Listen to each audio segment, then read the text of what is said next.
Setiap suapan garang asem itu perlahan menggerogoti jiwa pembelinya. Selamat datang di Jagat Demit, membuka gerbang dunia tak kasat mata. Warung garang asem di pinggir jalan Kudus Pati itu awalnya hanyalah sebuah warung kecil, sederhana, bahkan nyaris tak dilirik orang. Dindingnya dari anyaman bambu, atapnya genteng tua yang bocor bila hujan turun, dan meja kursinya terbuat dari keju. Pemiliknya seorang perempuan paruh baya yang dikenal warga sebagai Bu Hajah. Dulunya hanya mengandalkan jualan sekadarnya untuk memenuhi kebutuhan hidup. Namun, sesuatu yang ganjil terjadi di awal tahun itu. Warung yang biasanya sepi tiba-tiba mendadak ramai, seolah ada daya tarik gaib yang menyeret orang untuk datang. Dalam sekejap, pembeli berbondong-bondong, bahkan rela antre panjang di pinggir jalan demi bisa mencicipi garang asem Bu Hajah orang-orang. Heran, garang asem sebetulnya makanan khas yang umum di Kudus. Hampir di setiap kampung ada yang menjual. Tapi mengapa hanya warung Bu Hajah yang ramai luar biasa, sementara warung-warung lain mendadak kehilangan pelanggan? Seperti ada sesuatu di masakannya, bisik salah satu penjual lain yang terpaksa menutup warungnya. Warung Bu Hajah tidak hanya sekadar ramai. Uang yang masuk setiap hari jumlahnya tidak masuk akal. Dalam sebulan saja, ia mampu membeli tanah kosong di belakang rumahnya dan merenovasi warungnya menjadi jauh lebih besar, lengkap dengan dinding tembok, kipas angin, dan lampu terang benderang.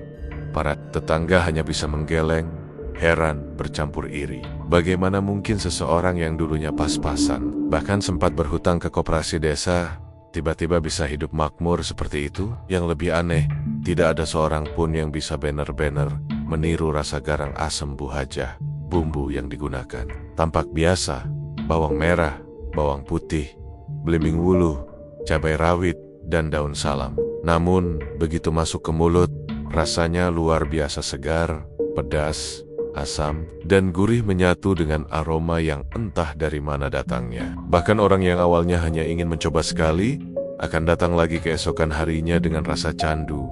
Pokoknya, sekali makan, rasanya pengen lagi, ujar seorang sopir truk yang rela berhenti setiap kali melewati Kudus hanya untuk mampir ke warung itu.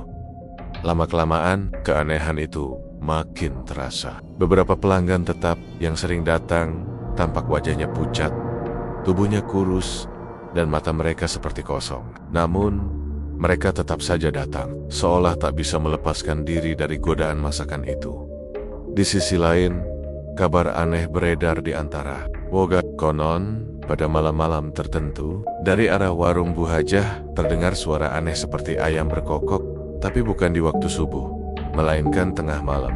Ada juga yang mengaku melihat Bu Hajah membawa baskom berisi ayam hidap-hidap ke belakang warung. Padahal besok paginya tidak pernah ada sisa bulu atau darah sedikit pun. Mungkin cuma gosip, kata beberapa orang yang tidak berani percaya. Namun, gosip semakin berkembang ketika satu persatu pemilik warung pesaing mulai mengalami nasib buruk. Ada yang tiba-tiba jatuh sakit dan tak pernah sembuh. Ada pula yang warungnya terbakar begitu saja tanpa sebab jelas. Lebih menyeramkan lagi, ada pemilik warung yang menghilang tanpa jejak setelah terakhir kali terlihat mendatangi rumah Bu Hajah untuk menagih hutang lama. Sejak saat itu, warga mulai berbisik-bisik di belakang. Ada yang yakin bahwa kesuksesan Bu Hajah bukan karena sekadar resep turun-temurun, melainkan karena sesuatu yang jauh lebih gelap.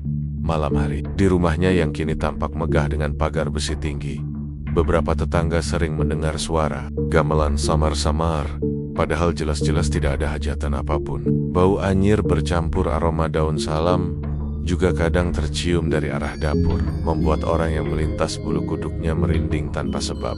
Meski begitu, tak ada yang berani menegur atau menanyakan langsung.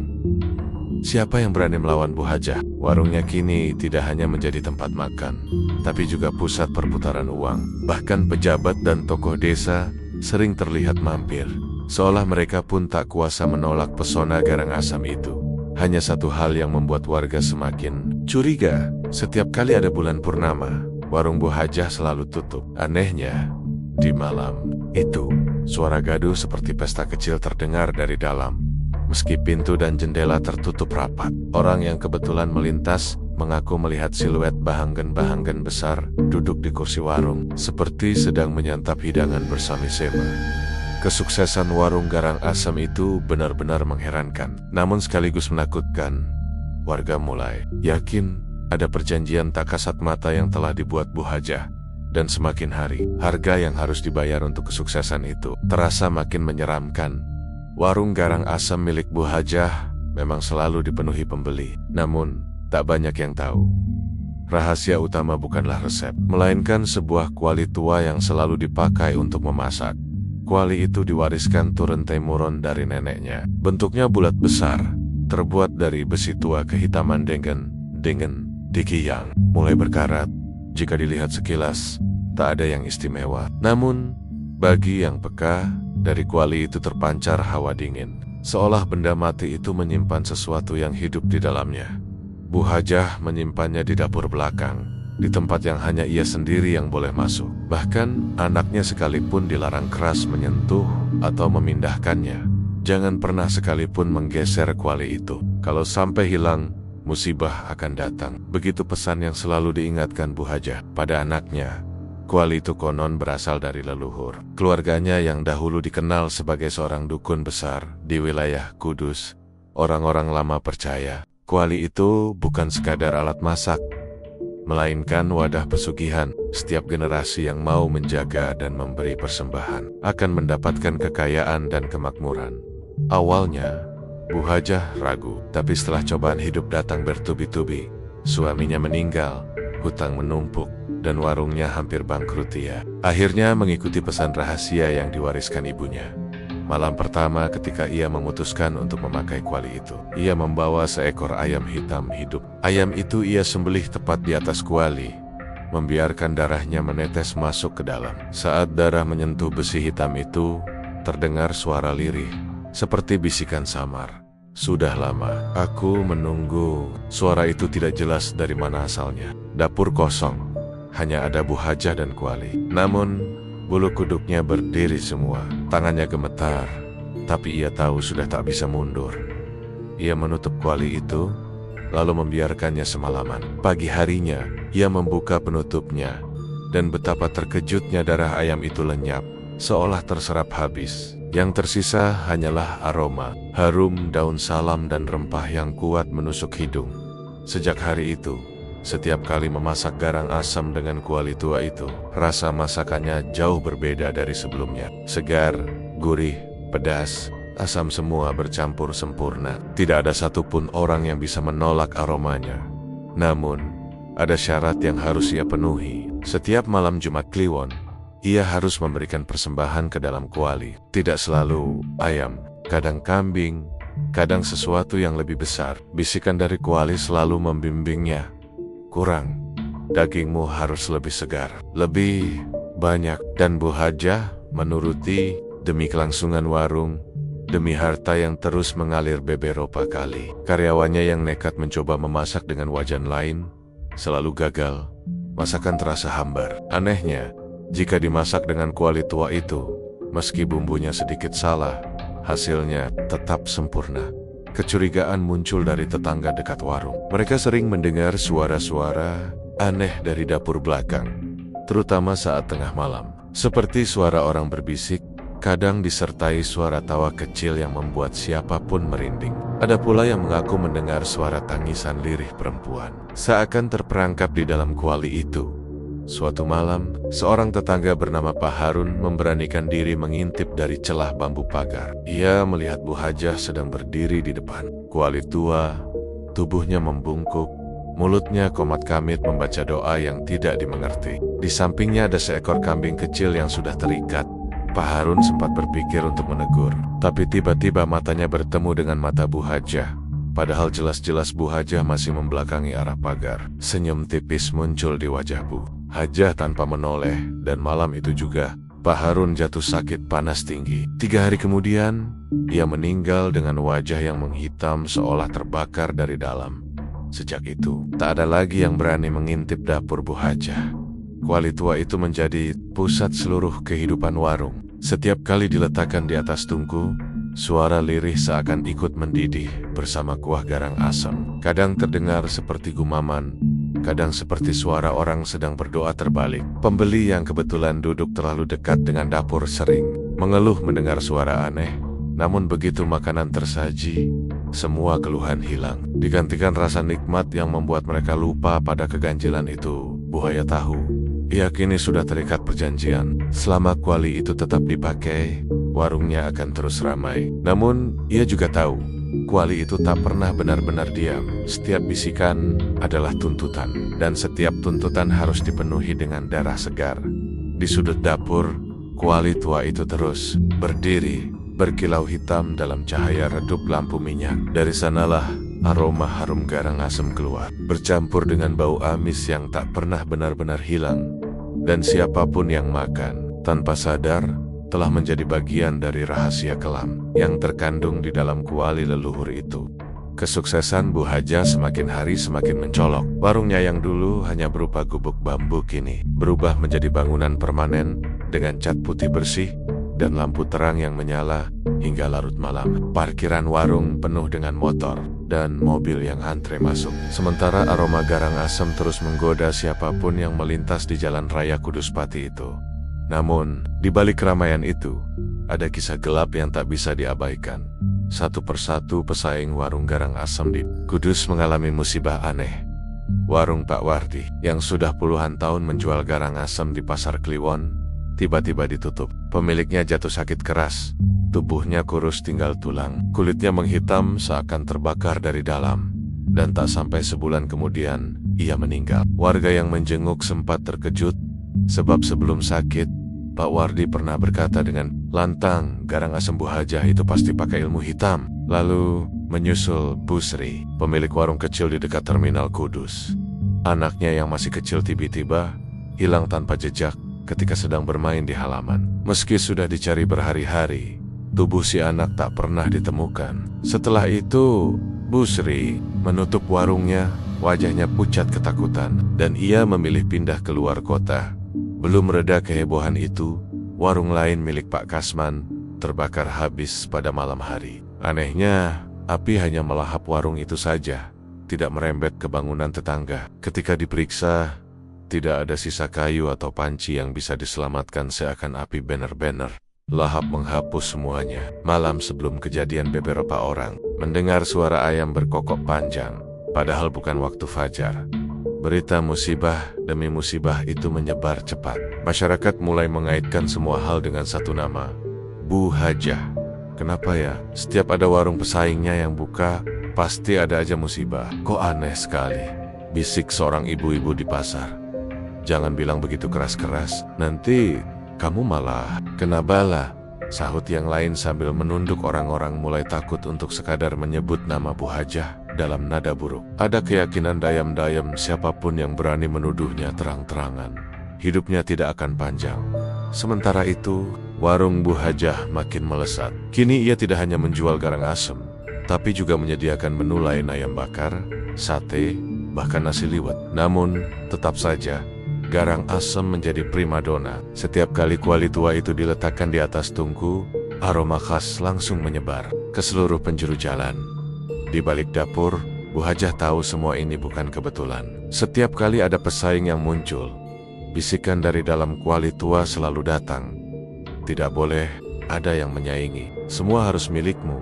Dan memang benar, tak lama setelah bisikan itu terdengar, musibah menimpa para pesaingnya. Entah sakit, entah kehilangan orang tercinta, entah warungnya musnah terbakar. Seakan-akan kuali itu tak hanya membantu melariskan dagangan, tapi juga menyingkirkan siapapun yang dianggap saingan. Semakin banyak pesaing yang hilang, semakin ramai warung Bu Hajah. Tetapi ada harga yang harus dibayar. Malam-malam tertentu, terutama saat bulan purnama, ia harus memberi persembahan lebih dari biasanya. Ayam atau kambing kadang tak cukup. Suara lirih dari kuali memintanya lebih darah manusia yang pernah melawanmu. Bezekan itu membuat tubuh Bu Hajah merinding, tetapi ia tidak berani menolak. Ia tahu apa yang sudah ia mulai tak bisa dihentikan. Ada rahasia gelap yang menempel erat pada kuali tua itu. Warisan leluhur yang sudah mengikat jiwanya. Warga sekitar sebenarnya mulai sadar ada sesuatu yang tak beres. Tapi siapa yang berani melawan? Mereka hanya bisa berdoa agar tak menjadi korban berikutnya. Suatu malam, seorang penjual garang asem baru nekat membuka warung tak jauh dari warung Bu Hajah. Ia yakin rasa masakannya lebih enak, dan ia berani menantang. Namun, keesokan harinya, ia ditemukan pingsan di dapurnya dengan mulut berbusa, matanya melotot, dan tubuhnya dingin seperti mayat. Sejak itu, tak ada lagi yang berani mencoba buka usaha serupa di sekitar Kudus. Warung garang asem Bu Haja akhirnya menjadi satu-satunya yang bertahan. Orang-orang datang dari luar kota, bahkan pejabat-pejabat pun ikut mencicipi. Tapi di balik gemerlap itu, ada bisik-bisik seram yang terus menghantui. Semua ini berdiri di atas penderitaan orang lain. Dan setiap piring garang asem yang kau makan, ada jiwa yang ikut dimasak di dalamnya. Malam di Kudus terasa lebih dingin dari biasanya. Angin berhembus pelan, membawa aroma tanah basah dari sawah, diselingi suara jangkrik yang bersahutan. Namun, di sekitar warung garang asem Bu Haja, suasana justru lain. Sunyi, berat, seakan ada sesuatu yang menekan udara di sana. Beberapa warga yang kebetulan lewat di malam-malam tertentu sering menyaksikan pemandangan aneh. Mereka melihat Bu Haja keluar dari pintu belakang warung, membawa seekor ayam hitam yang masih hidup. Ayam itu meronta, berkokok keras, seakan tahu nasib buruk menantinya. Namun, tangan Bu Hajah kuat menggenggam. Matanya lurus menatap pekarangan belakang yang remang. "Aku sering lihat, Mas," kata Pak Lurah suatu kali pada seorang tetangganya. "Bu Hajah itu bawa ayam hitam. Selalu ayam hitam. Entah buat apa." Yang membuat bulu kuduk warga berdiri. Keesokan paginya tak pernah ada sisa ayam. Tidak bulu, tidak darah, tidak tulang. Yang ada justru pensi-pensi besar penuh daging garang asem yang siap dijual. Anehnya, jumlah daging yang dihasilkan tak pernah masuk akal. Satu ayam bisa jadi panci penuh, bahkan 2 atau 3. Seperti dagingnya bertambah sendiri. Bisik seorang pembeli yang kebetulan melihat isi dapur. Sejak saat itu, gosip makin berkembang. Ada yang bilang ayam hitam itu bukanlah ayam biasa, melainkan tumbal untuk sesuatu yang lebih besar. Ada juga yang percaya daging ayam itu hanyalah umpan yang sesungguhnya masuk ke dalam kuali bukan hewan, melainkan sesuatu yang lain. Pada suatu malam Jumat Kliwon, seorang pemuda bernama Seno yang sedang melintas sepulang ronda memberanikan diri mengintip dari balik pagar bambu. Ia melihat Bu Hajah berdiri di belakang warung. Kuali tua sudah diletakkan di atas tungku api yang menyala redup. Sika hitam di tangannya dikalungkan bunga melati. Lalu lehernya digorok dengan pisau kecil. Tetesan darahnya tidak jatuh ke tanah, melainkan langsung menetes ke dalam kuali. Dan saat itu juga, Seno mendengar suara lirih dari dalam kuali darah. Segar, lebih banyak. Suara itu begitu jelas, seakan berasal dari mulut yang berada di dalam kuali. Seno langsung mundur ketakutan. Tapi sebelum sempat pergi, Bu Hajah tiba-tiba menoleh. Matanya yang biasanya teduh berubah merah menyala dalam kegelapan. Bibirnya tersenyum tipis. "Kau melihatnya, Nak?" katanya lirih. Seno lari turburit-berit malam itu. Keringat dingin membasahi tubuhnya. Sejak malam itu pula, jatuh sakit. Tanpa sebab, tubuhnya kurus, wajahnya pucat, dan setiap kali tidur ia bermimpi didatangi ayam hitam yang terus menjerit-jerit. 3 minggu kemudian, ia meninggal dengan mata melotot, tangannya menkakar-kakar dadanya sendiri. Kabar itu menyebar. Warga semakin yakin, ayam-ayam hitam yang dibawa Bu Hajah hanyalah permukaan dari rahasia kelam yang ia sembunyikan. Ada sesuatu di balik kuali tua itu, sesuatu yang haus darah dan tak pernah kenyang. Namun, warung tetap ramai. Anehnya, setiap kali isu menyeramkan merebak, justru lebih banyak orang datang. Seperti ada daya tarik yang memaksa orang untuk mencoba, meski mereka tahu risikonya. Yang membuat warga tambah merinding, beberapa kali mereka melihat lebih dari sekadar ayam hitam. Pernah suatu malam terdengar suara tangisan anak kecil dari belakang warung. Tapi, begitu didekati, hanya ada kuali tua yang tertutup rapat. Pernah pula ada yang mengaku melihat bayangan besar mirip kambing hitam berdiri di samping Bu Hajah, lalu lenyap ketika dipandang lebih lama. Seorang tetua desa akhirnya angkat bicara. Menurutnya, ayam hitam adalah salah satu syarat pesugihan tertua di tanah Jawa. Darahnya dianggap sebagai penghubung antara dunia manusia dengan makhluk halus penunggu. Kuali semakin sering diberikan, semakin besar pula keuntungan yang didapat. Namun, pada titik tertentu, ayam tak akan cukup. Yang diminta bisa lebih besar bahkan manusia. Kata-kata itu membuat suasana desa makin mencekam. Warga mulai saling curiga, terutama ketika ada orang hilang tanpa jejak. Mereka berbisik-bisik, jangan-jangan orang-orang itu telah masuk ke dalam kuali Bu Haja. Tapi siapa yang berani menuduh? Siapa yang berani mendekati warung yang selalu ramai itu? Bahkan aparat desa pun memilih diam. Selama warung mendatangkan uang dan pejibet-pejibet bisa makan gratis. Tak ada yang mau menggali lebih jauh. Di balik keriuhan siang hari, malam-malam di belakang warung tetap menjadi misteri. Ayam-ayam hitam terus dibawa masuk, suaranya berkokok panjang lalu hilang di telan malam. Dan setiap pagi, panci-panci garang asem selalu penuh. Aromanya menguar hingga membuat siapapun yang lewat tak bisa menahan diri untuk mampir. Tak ada yang tahu sampai kapan ritual ayam hitam itu berlangsung. Tapi yang jelas, setiap tetes darah yang jatuh ke kuali tua semakin memperkuat ikatan Bu Haja dengan sesuatu yang tak terlihat. Dan semakin lama, permintaan dari kuali itu semakin besar, semakin mengerikan. Isu tentang ayam hitam yang sering dibawa Bu Hajah ke belakang warung memang membuat warga gelisah. Namun, gosip baru yang beredar jauh lebih menyeramkan. Konon, ada pembeli yang masuk ke warung Bu Hajah di malam hari, tapi tidak pernah terlihat keluar lagi. Awalnya, kabar itu dianggap sekadar fitnah. Mana mungkin seseorang bisa menghilang begitu saja di tempat ramai. Namun, beberapa peristiwa nyata membuat gosip itu sulit dibantah. Seorang sopir truk bernama Roni, yang dikenal sering mampir setiap kali melintas Kudus, dikabarkan hilang. Rekan sesama sopir bercerita bahwa malam itu Roni sempat memarkir truknya di depan warung Bu Hajah. Ia bahkan sempat melambaikan tangan, berkata, "Aku mampir sebentar, lapar banget." Namun, sejak itu ia tak pernah terlihat lagi. Esok paginya, truknya masih terparkir, kuncinya masih tergantung, tapi Roni lenyap. Anehnya, pagi itu warung tetap penuh seperti biasa. Kursi-kursi seakan ditempati, meski beberapa orang bersumpah melihat kursi bergerak sendiri, seperti ada yang duduk tapi tak terlihat. Kasus berikutnya lebih membuat bulu kuduk berdiri. Seorang lelaki parubaya bernama Saimun, pedagang sayur keliling, juga menghilang. Istrinya bersumpah suaminya pamit membeli makan malam di warung Bu Hajah. Saimun tidak pernah pulang. Ketika istrinya menanyakan pada Bu Hajah, jawabannya datar. "Mungkin belum sempat ke sini. Warung saya juga ramai. Saya tak ingat semua wajah." Istri Saimun menangis histeris, tapi warga hanya bisa diam. Mereka tahu tak ada yang berani menekan Bu Hajah lebih jauh.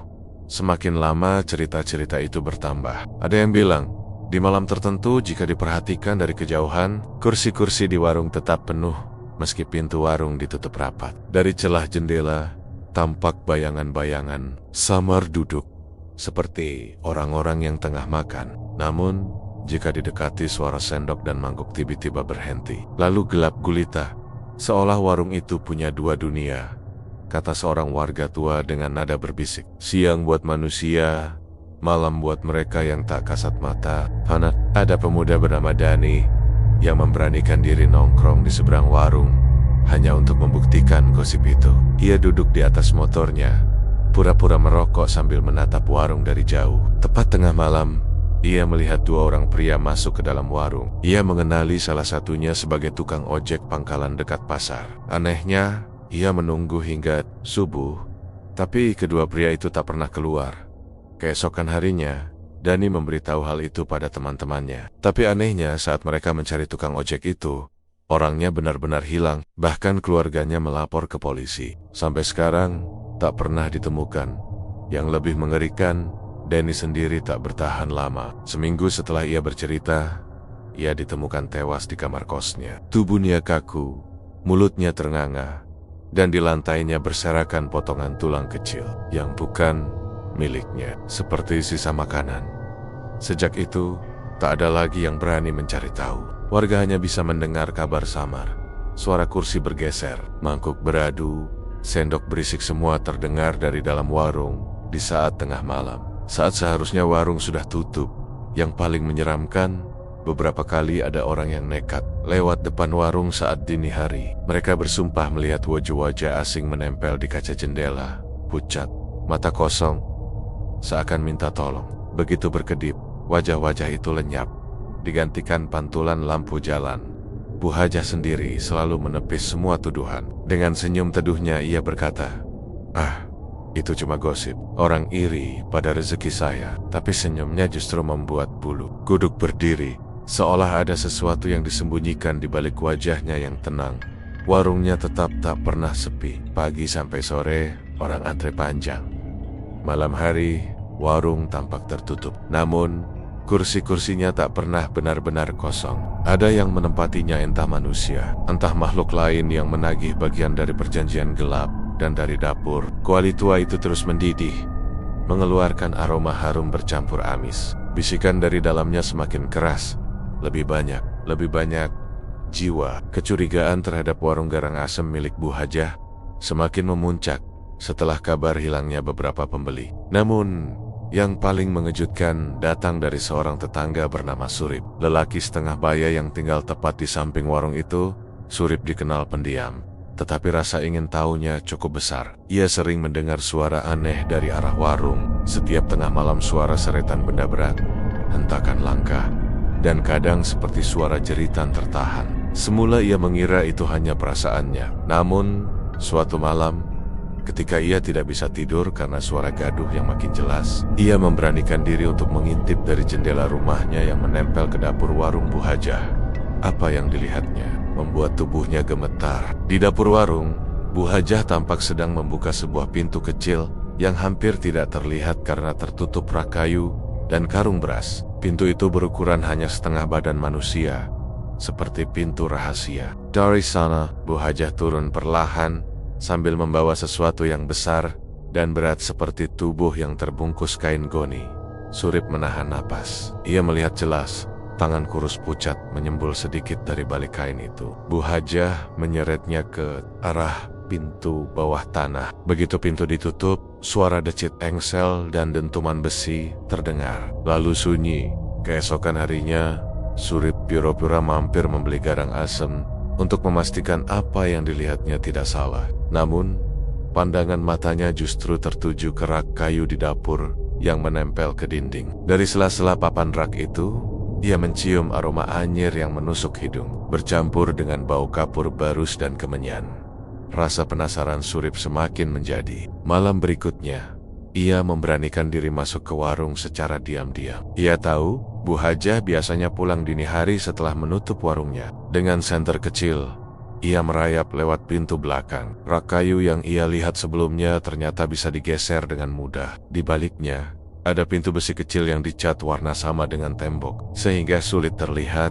Tangannya bergetar saat membuka pintu itu. Begitu pintu terbuka, hawa dingin menyergap, bercampur dengan bau amis pekat. Tangga menurun ke bawah tanah, tampak berlumut, licin, dan gelap. Dengan langkah perlahan, Surip turun sambil menyorotkan senter. Ruang bawah tanah itu ternyata jauh lebih luas dari dugaan.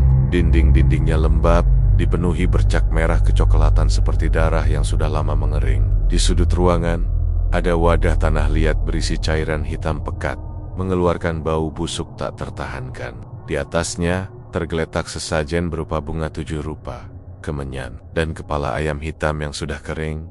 Surip hampir muntah, tetapi matanya terpaku pada sebuah kuali tua yang jauh lebih besar daripada kuali di dapur atas. Kuali itu hitam pekat, penuh jelaga, dan di sekitarnya berserakan tulang-tulang kecil. Saat senter diarahkan lebih dekat, Surip membeku. Itu bukan tulang ayam, itu tulang manusia jari, rusuk. Bahkan ada tengkorak kecil yang terbelah. Jantung Surip berdegup kencang. Ya, Injen Larry. Tetapi kakinya seolah menancap di lantai. Telinganya menangkap bisikan samar, suara lirih yang datang dari dalam kuali tua. Jangan berhenti, terus beri makan, lebih banyak jiwa. Tiba-tiba terdengar suara langkah dari atas. Suara sandal gesek di lantai kayu. Pintu besi di atas berderit. Surip panik. Ia buru-buru mematikan senter, menempelkan tubuh ke dinding lembab, berusaha menahan napas. Lampu minyak di ruang bawah tanah tiba-tiba menyala sendiri. Padahal ia yakin sebelumnya padam. Dari pintu atas, sosok Bu Hajah muncul. Matanya sayu, wajahnya pucat, tangannya membawa panci kosong. Namun, yang membuat Surip hampir menjerit adalah bayangan hitam tinggi menjulang di belakang Bu Hajah. Seolah ada makhluk lain yang ikut turun Siapa? Di sini, suara Bu Hajah lirih, tapi menggema si kenekan. Ada banyak mulut yang mengulanginya. Surip gemetar hebat tubuh Niakoku. Ia tahu, jika ketahuan, nyawanya tak akan selamat. Dengan sekuat tenaga, ia merayap kembali ke tangga. Menunggu momen ketika Bu Hajah berjalan ke arah kuali. Begitu ada celah, ia lari menaiki tangga dengan napas terengah. Namun, saat ia hampir mencapai pintu, suara dari belakang memanggil, lirih tapi jelas. Surip, giliranmu. Seketika lampu senter yang digenggamnya menyala sendiri, memantulkan cahaya ke wajah Bu Hajah yang kini tepat di bawah tangga. Wajah itu berubah, matanya hitam pekat, mulutnya robek sampai ke telinga, dan darah mengalir dari sudut bibirnya. Surip menjerit, menjatuhkan senter, lalu berlari keluar second keng-keng-kengnya. Entah bagaimana, ia berhasil kembali ke rumah. Namun, sejak malam itu, Surip tak pernah tenang. Ia ingin menceritakan semuanya pada warga, tetapi lidahnya selalu keluh. Setiap hendak membuka mulut, seperti ada sesuatu yang menahan suaranya. Beberapa hari kemudian, Surip mendadak hilang. Istrinya menangis mencari, tetangganya ikut membantu, tapi Surip lenyap tanpa jejak. Hanya ditemukan sandal jepitnya di dekat sumur tua belakang warung Bu Hajah. Sejak saat itu, siapapun yang terlalu penasaran dengan rahasia dapur Bu Hajah pasti bernasib sama. Menghilang tiba-tiba, tanpa meninggalkan tanda selain aroma anyir yang menyengat di sekitar warung. Warga akhirnya memilih diam. Mereka menutup mata, menutup telinga, pura-pura tidak tahu. Warung Bu Hajah tetap ramai, kursi tetap penuh, dan garang asemnya tetap diburu orang dari luar kota. Tapi di dalam tanah, kuali tua itu terus mendidih, berisi rahasia gelap yang tak boleh disentuh. Dan bisikan itu semakin jelas, lebih banyak jiwa. Sejak dulu, orang Jawa percaya bahwa doa adalah kunci dari setiap pekerjaan, termasuk memasak. Biasanya, ibu-ibu yang memasak akan mengucapkan doa singkat, memohon agar makanan berkah, sehat, dan menjadi rezeki halal bagi keluarganya. Namun, di warung Bu Hajah, doa itu terdengar berbeda. Beberapa karyawan warung yang sempat membantu di dapur bersaksi dengan wajah pucat. Mereka mengatakan bahwa setiap kali hendak memasak garang asem, Bu Hajah selalu duduk bersila di depan kuali tua. Bibirnya komat kamit, seolah membaca doa, tapi kata-katanya meluncur mundur. Tak seperti doa biasa, suara lirih itu terdengar berputar. Aneh, seperti pita kaset yang diputar terbalik. Salah satu karyawan, Sari, pernah tak sengaja mendengarkan lebih lama dari seharusnya. Awalnya ia hanya merasa merinding, tapi beberapa detik kemudian, kepalanya mendadak pusing, tubuhnya lemas, matanya berkunang-kunang, dan ia jatuh pingsan di dapur. Saat sadar, Sari demam tinggi selama 3 hari penuh, dan selama itu ia terus mendengar bisikan-bisikan asing di telinganya. Mengulang kata-kata terbalik yang sama. Karena ketakutan, Sari akhirnya berhenti bekerja. Namun, setelah keluar dari warung, ia bercerita pada keluarganya bahwa doa terbalik itu seolah membuka pintu tak kasat mata. Bukan doa masak. Itu seperti panggilan, katanya dengan suara serak. Setiap kata yang dia ucapkan terasa seperti memanggil sesuatu yang lapar. Bukan hanya Sari, ada pula seorang tukang sayur bernama Bowo yang sering mengantarkan bahan ke warung Bu Hajah pada pagi hari. Suatu kali, ia datang lebih awal dari biasanya. Tanpa sengaja, ia mendengar Bu Hajah melantunkan doa itu sambil mengaduk. Kuali, Bowo tidak bisa melihat wajah Bu Hajah dengan jelas karena tertutup uap masakan, tetapi telinganya menangkap suara yang jelas. Doa yang dilafalkan mundur, disertai suara lain yang menirukan dari dalam kuali, lebih berat, lebih seram. Beberapa jam setelah itu, Bowo jatuh sakit, tubuhnya panas dingin, kulitnya pucat, dan matanya cekung. Ia mengaku terus-menerus melihat bayangan hitam berwujud menyerupai ayam tanpa kepala, mengikuti kemanapun ia pergi. Hanya dalam seminggu, tubuhnya mengering seperti habis dihisap tenaganya. Dan pada hari ke-7, Bowo ditemukan meninggal di rumahnya, dengan lidah menjulur dan matanya melotot kosong. Sejak peristiwa itu, warga semakin yakin ada yang tidak beres dengan doa-doa Bu Hajah. Tapi anehnya, tidak ada yang berani menegurnya secara langsung. Rezekinya terlalu deras, wibawanya terlalu kuat. Bahkan, beberapa tokoh agama yang mendengar gosip itu hanya menggeleng dan berkata, Jangan macam-macam. Itu urusan yang bukan bisa disentuh sembarang orang. Namun, kabar semakin meluas. Conan, orang yang sengaja mencoba menirukan doa terbalik itu, akan mendapat balasan cepat. Seorang pemuda bernama Yanto iseng setelah mendengar cerita karyawan warung, mencoba mengucapkan doa itu dengan suara terbalik.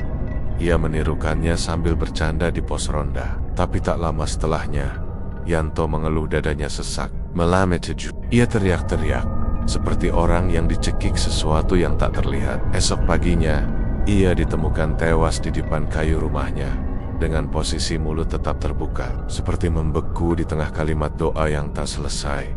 Sejak itu, tidak ada lagi yang berani mengulang doa Bu Hajah, bahkan sekadar berpura-pura. Beberapa warga yang tinggal di dekat warung mengatakan bahwa doa itu tidak hanya dibacakan saat memasak. Kadang, menjelang tengah malam, ketika jalanan sudah sepi, terdengar samar suara doa yang sama dari arah warung. Suaranya bergema, seperti keluar dari ruang yang lebih besar daripada sekadar dapur warung. Dari kejauhan, terdengar seperti bisikan banyak orang yang melafalkan secara serempak. Terbalik, seram, yang paling membuat bulu kuduk berdiri adalah kesaksian seorang santri muda yang sedang pulang dari pengajian malam. Ia lewat depan warung Bu Hajah sekitar pukul 2 dini hari. Saat itu, ia mendengar suara doa yang sangat jelas, diiringi bau anyir menusuk hidung. Karena penasaran, ia berhenti sejenak. Dari celah jendela yang sedikit terbuka, ia melihat pemandangan yang tak akan pernah dilupakannya. Bu Hajah duduk di depan kuali tua, membaca doa terbalik dengan khusyuk. Di sekelilingnya, kursi-kursi warung terisi penuh oleh sosok-sosok samar berwajah pucat. Mereka duduk diam, mata kosong, mulut menganga, seperti menunggu. Setiap kali Bu Hajah selesai satu rangkaian doa, sosok-sosok itu bergerak sedikit. Lalu, aroma daging masak menyebar semakin kuat. Santri muda itu lari, terbirit-birit. Dan sejak malam itu, ia tak pernah berani melewati jalan depan warung lagi. Katanya, doa itu bukan lagi sekadar doa, itu adalah mantra pemanggil. Semakin lama, warga mulai sadar bahwa doa terbalik itulah inti dari kekuatan Bu Hajah. Doa itu seperti kontrak, menjaga agar kuali tua tetap berisi, agar garang asemnya selalu membuat orang ketagihan. Tapi di bawah itu semua, ada harga yang harus dibayar. Nyawa manusia, mereka yang mendengar terlalu dekat akan sakit, mereka yang menirukan akan mati, dan mereka yang menjadi korban, entah bagaimana, ikut duduk di kursi warung sebagai pembeli yang tak kasat mata. Namun Bu Hajah tidak pernah berhenti. Setiap hari, setiap kali memasak, bibirnya selalu komat-kamit membaca doa itu. Dan kuali tua terus bergolak, seolah menunggu tumbal berikutnya. Tak ada yang bisa menyangkal kelezatan garang asam Bu Hajah. Bahkan orang-orang yang semula hanya penasaran, begitu sekali mencicipi, pasti ingin kembali lagi. Bukan sekadar enak, rasa masakan itu seolah menempel di lidah, merasuk ke kepala, dan menuntut untuk disantap lagi dan lagi. Awalnya, orang mengira itu hanya efek bumbu rahasia. Namun, semakin lama, keanehan mulai tampak pada pelanggan tetap warung. Itu, seorang juragan kain bernama Pak Sastro, yang semula dikenal sehat dan segar bugar, tiba-tiba berubah. Ia hampir setiap hari terlihat duduk di warung Bu Hajah, siang maupun malam. Kursinya selalu sama, menghadap dinding. Ia makan perlahan, mangkuk demi mangkuk, seperti tak pernah kenyang. Ketika istrinya menegurnya, Pak Sastro hanya menjawab dengan suara datar, "Aku harus makan di sana. Aku tak bisa berhenti." Semakin lama, tubuh Pak Sastro menyusut. Pipi yang dulunya tembam jadi cekung, kulitnya pucat seperti mayat, dan matanya kosong. Hingga suatu hari, ia tak pernah kembali ke rumah. Orang-orang hanya melihatnya masuk warung Bu Hajah malam itu, tapi tak seorang pun melihat ia keluar. Kejadian itu terulang pada banyak orang. Ada pedagang pasar yang meninggalkan lapaknya begitu saja, hanya demi bisa duduk seharian di warung Bu Hajah. Ada pula seorang pejabat kelurahan yang nekat menjual motornya, lalu hasilnya habis untuk membayar puluhan mangkuk garang asem. Yang paling menyeramkan adalah perubahan pada wajah mereka. Semua pelanggan setia itu lambat laun memiliki ciri yang sama, pucat, kurus, mata kosong tanpa cahaya, seolah jiwa mereka perlahan-lahan tersedot dari tubuh. Bahkan anak-anak yang orang tuanya sering makan di sana ikut ketakutan. Karena ayah ibu mereka semakin hari semakin asing, tak lagi peduli pada rumah. Hanya pada garang asem itu, seperti candu, bisik seorang warga dengan wajah cemas. Bukan candu tembakau atau obat, tapi candu jiwa. Beberapa orang yang mencoba berhenti makan pun tak bertahan lama. Ada seorang karyawan pabrik rokok bernama Wati yang berusaha menahan diri. Setelah sadar tubuhnya kurus, ia Menko Batak lagi mendatangi warung Bu Hajah. Namun malam harinya, ia gelisah. Badannya gemetar, keringat dingin bercucuran. Di telinganya terdengar suara bisikan, "Kembali, kembali, makan lagi." Akhirnya, ia tak kuat. Tengah malam, ia berjalan tanpa sadar ke arah warung. Saat itu warung tampak gelap dari luar. Namun, begitu ia mendekat, pintu terbuka dengan sendirinya, memperlihatkan kursi-kursi yang sudah terisi bayangan samar. Di dalam, aroma garang asam menusuk hidung. Wati pun masuk, dan sejak itu, ia tak pernah lagi terlihat di lingkungan rumahnya. Kabar paling mengerikan datang dari keluarga. Seorang kiai yang rumahnya tak jauh dari warung. Sang anak, remaja berusia 17 tahun, tanpa sepengetahuan orang tuanya sering makan garang asam di sana. Mulanya sehat, tapi kemudian berubah pucat, malas bicara, dan hanya diam menatap kosong. Suatu hari ia pingsan di rumah. Saat dibacakan doa oleh sang ayah, remaja itu mengigau dengan suara parau, "Aku lapar, aku ingin kembali. Aku milik dia." Sang kiai ketakutan, mencoba mengobati anaknya dengan air doa, tapi tubuh sang anak semakin melemah. Seminggu kemudian, ia meninggal dengan wajah pucat dan bibir menghitam, seperti habis meminum racun. Orang-orang akhirnya mulai sadar, garang asem Bu Hajah bukan sekadar makanan. Itu adalah jebakan. Setiap suapan bukan hanya mengenyangkan perut, melainkan juga mengikat jiwa. Semakin sering orang makan, semakin dalam jiwanya terikat, hingga tubuhnya menjadi kosong dan hidupnya perlahan-lahan habis. Namun, yang lebih menyeramkan, setiap kali ada orang yang hilang atau meninggal, jumlah panci garang asam di warung Bu Hajah justru bertambah. Anehnya, tidak pernah ada yang melihat ia membeli daging dalam jumlah besar, tapi panci-panci itu selalu penuh. Daging siapa yang sebenarnya ia masak? Pertanyaan itu hanya berbisik dari mulut ke mulut, tak pernah diucapkan keras-keras.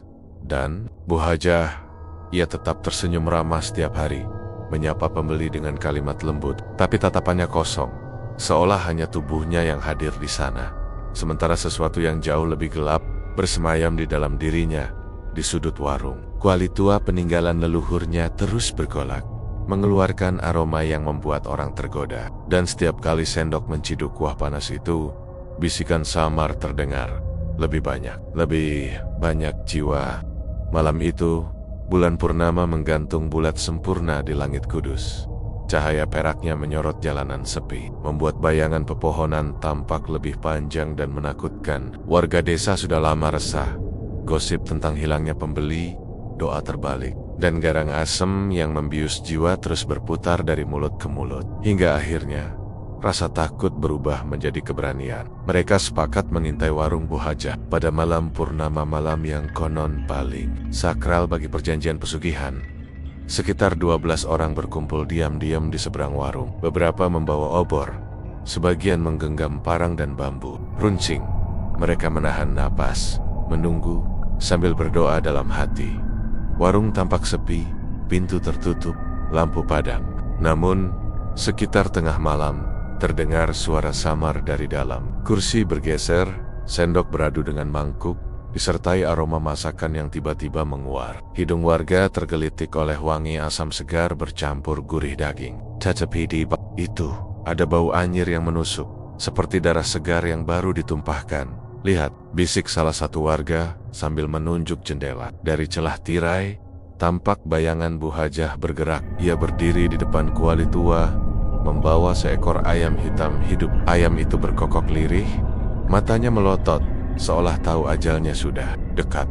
Namun bukan hanya ayam. Tepat di samping kuali, tergeletak tubuh seorang lelaki yang terikat. Mulutnya dilakban, matanya melotot ketakutan. Berusaha berteriak, namun hanya keluar suara tercekik. Warga terkejut mengenali wajahnya itu Tono, seorang pedagang keliling yang baru sehari hilang.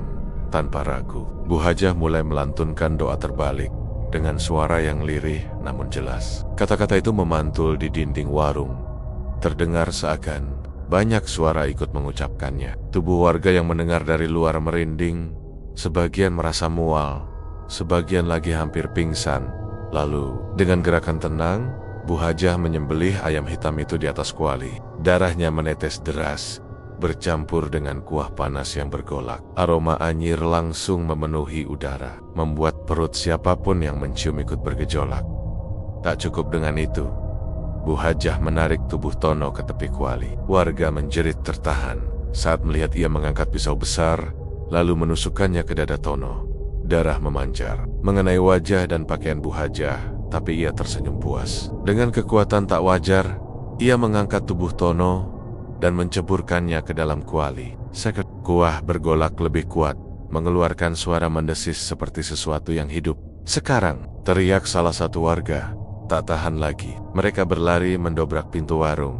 Brak, pintu kayu jebol, dan warga menyerbu masuk dengan obor dan parang terhunus. Namun pemandangan yang mereka dapati membuat langkah mereka terhenti. Warung itu kini dipenuhi sosak-sosak pucat duduk di kursi. Wajah mereka kosong, mata melotot tanpa cahaya, tubuh mereka kurus dan pucat. Warga mengenali sebagian dari mereka para pembeli yang dulu hilang. Ada Pak Sastro, juragan kain, ada Wati, karyawan pabrik, bahkan ada remaja anak kiai. Mereka semua menoleh serempak ke arah rombongan warga, lalu tersenyum kaku dengan mulut yang terbuka lebar. Bu Hajah berdiri di depan kuali tua, tubuhnya berlumur darah, matanya merah menyala, mulutnya robek hingga ke telinga, menampilkan deretan gigi tajam. Ia tertawa, suara tawanya bergema, melengking, dan bercampur dengan suara tangis serta jeritan samar dari dalam kuali.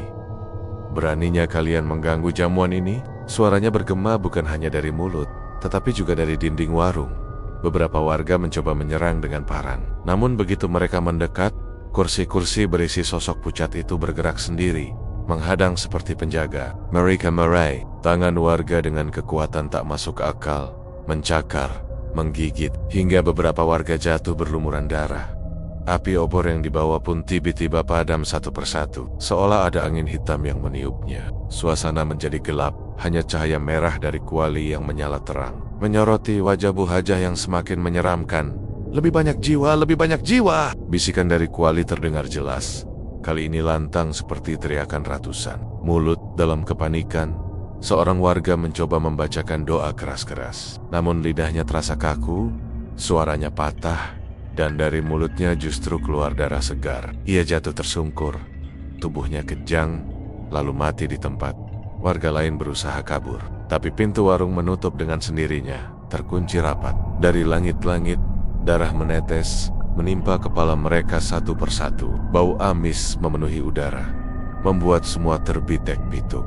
Di tengah kekacauan itu, Bu Hajah mengangkat kedua tangannya ke udara. Tubuhnya perlahan melayang, menyatu dengan kuali. Api merah menyala dari dalamnya, menyelimuti tubuhnya hingga perlahan hilang. Sosok Bu Hajah lenyap, begitu pula kuali tua yang menjadi pusat semua kutukan.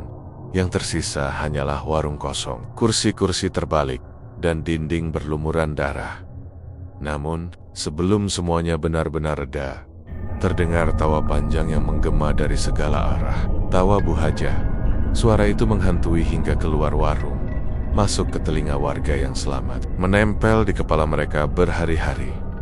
Sejak malam itu, warung garang asem Bu Hajah tak pernah buka lagi. Bangunannya dibiarkan kosong. Namun, orang-orang yang nekat lewat depan warung mengaku masih mencium aroma anyir bercampur masakan. Kadang, mereka mendengar suara sendok beradu dengan mangkuk, atau tawa lirih seorang perempuan tua. Dan pada malam purnama, dari dalam warung kosong itu, masih terdengar bisikan yang sama. Lebih banyak jiwa.